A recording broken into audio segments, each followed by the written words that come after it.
باللہ من الشیطان الرجیم بسم اللہ الرحمن الرحیم وَإِذْ أَخَذْنَا مِيثَاقَكُمْ لَا تَسْفِكُونَ دِمَاءَكُمْ وَلَا تُخْرِجُونَ أَنفُسَكُمْ مِنْ دِيَارِكُمْ ثُمَّ أَقْرَرْتُمْ وَأَنْتُمْ تَشْهَدُونَ سورۃ البقرہ آیت نمبر 84۔ وَإِذْ اور جب اخذنا ہم نے لیا میثاقکم تم سے پکا وعدہ پختہ عہد لا تسفکون کہ تم نہ بہاؤ گے دماءکم اپنوں کا خون ولا تخرجون اور تم نہ نکالو گے انفسکم اپنوں کو من دیارکم اپنی بستیوں سے ثم پھر اقررتم تم نے اقرار کر لیا یعنی مان لیا وانتم اور تم تشہدون گواہ بھی تھے۔ بامحاورہ ترجمہ دیکھیں، اور جب ہم نے تم سے پکا وعدہ لیا پختہ عہد لیا کہ آپس میں خون بہاؤ نہیں کرو گے اور اپنوں کو ان کے وطن سے نہیں نکالو گے تو تم نے اقرار کر لیا اور تم اس بات کے گواہ بھی ہو۔ یہ واقعہ ہے مدینہ شریف میں اسلام آنے سے پہلے لوگوں کا۔ یہودی وہاں بستے تھے، 5 قبیلے تھے، اوس اور خزرج، پھر 3 قبیلے تھے، یعنی قبیلوں سے مراد برادریاں، بنو قریظہ، بنو نذیر اور بنو قینقاع، یہ 5 بستیاں تھیں۔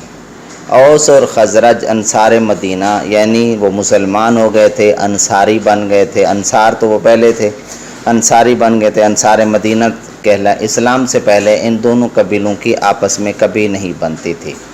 اور جو 3 قبیلے دوسرے تھے ان میں سے ایک قبیلہ بنو نذیر خزرج کا طرفدار تھا، ان کے بھائی بنے ہوئے تھے، اور بنو قریظہ جو ہے اوس کا طرفدار تھا، یعنی حلیف دوستی تھی۔ جب اوس اور خزرج میں جنگ ٹھن جاتی تو یہودیوں کے یہ تینوں گروہ بھی اپنے اپنے حلیف کا ساتھ دیتے اور آپس میں لڑتے اور کئی قتل ہو جاتے۔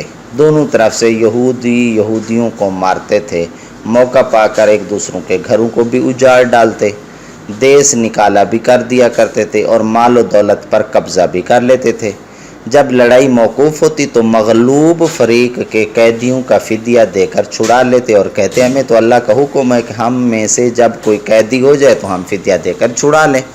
اس پر اللہ تعالیٰ انہیں فرماتا ہے اس کی کیا وجہ کہ میرے اس حکم کو تو تم نے مان لیا، لیکن میں نے کہا تھا کہ آپس میں کسی کو قتل نہ کرنا، گھروں سے نہ نکالنا، اسے کیوں نہیں مانتے؟ کسی حکم پر ایمان لاتے ہو اور کسی کا انکار کرتے ہو۔ جیسے پہلے پارے میں ہم نے پہلے بھی پڑھا ہے کہ أَتَأْمُرُونَ النَّاسَ بِالْبِرِّ وَتَنْسَوْنَ أَنفُسَكُمْ کیا تم لوگوں کو حکم دیتے ہو اور اپنے آپ کو بھول جاتے ہو؟ وَأَنْتُمْ تَتْلُونَ الْكِتَابَ حالانکہ تم کتاب بھی پڑھتے ہو۔ أَفَلَا تَعْقِلُونَ کیا تمہیں اتنی بات بھی سمجھ نہیں آتی؟ تو اسی آیت اور اس آیت میں دیکھیں کہ اللہ یہی فرما رہا ہے کہ تم بعض پر ایمان رکھتے ہو اور بعض پر نہیں رکھتے۔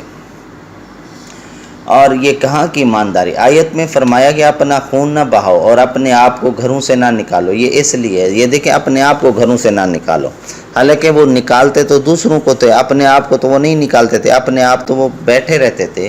اس کا مطلب یہ ہے کہ ہم مذہب سارے کے سارے لوگ ایک جان کی مانند ہوتے ہیں، جیسا کہ حدیث شریف میں آیا ہے تمام ایماندار دوستی، اخوت، صلہ رحمی اور رحم و کرم میں ایک جسم کی مانند ہیں۔